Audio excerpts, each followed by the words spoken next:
MD Tofail, আপনি প্রশ্ন করেছেন, অনেকেই দেখা যায় বিবাহের আগে হারাম সম্পর্ক ও জেনা করে, কিন্তু তারা আবার সালাতও পড়ে, সেই সালাত আল্লাহর দরবারে কবুল হবে কিনা?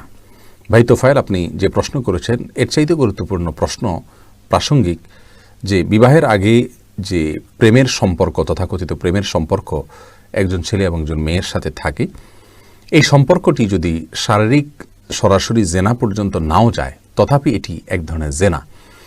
এবং এই হারাম সম্পর্ক, অবৈধ সম্পর্ক যদি কারোর মধ্যে থাকে, একটা শাস্তি তার দুনিয়াতে নিশ্চিত, তা হলো তার দাম্পত্য জীবনে আল্লাহ সুবহানাহু ওয়া তাআলা তাকে শান্তি এবং সুখ দান করবেন না।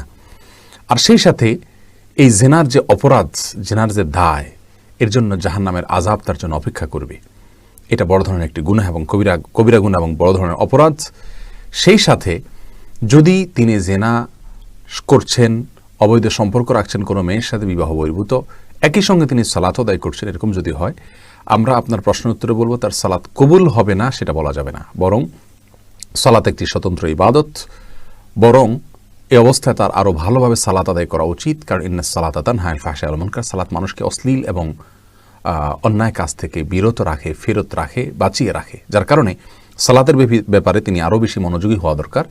তার সালাত কবুল হবে না এভাবে আমরা বলবো না, তবে হ্যাঁ, যে সালাত তাকে গুনাহ থেকে বাঁচাচ্ছে না, সেই সালাত খুব বেশি মানসম্মত নয়, এটা অনুমান করা যায়। কিন্তু সালাত কবুল হবে না বা আল্লাহ সুবহানাহু ওয়া তাআলার কাছে এটা গ্রহণযোগ্য হবে না, এরকম কোনো কথা বলার কোনো সুযোগ নেই। আপাতত আমাদের এই ভিডিওটি যদি আপনার ভালো লেগে থাকে, তাহলে ভিডিওতে একটি লাইক দিতে পারেন এবং আপনার প্রিয়জনদের সাথে শেয়ার করতে পারেন। এবং এইরকম আরও ভিডিও পেতে আমাদের ইউটিউব চ্যানেলটি সাবস্ক্রাইব করে পাশে থাকা বেল আইকনটি অন করে দিন।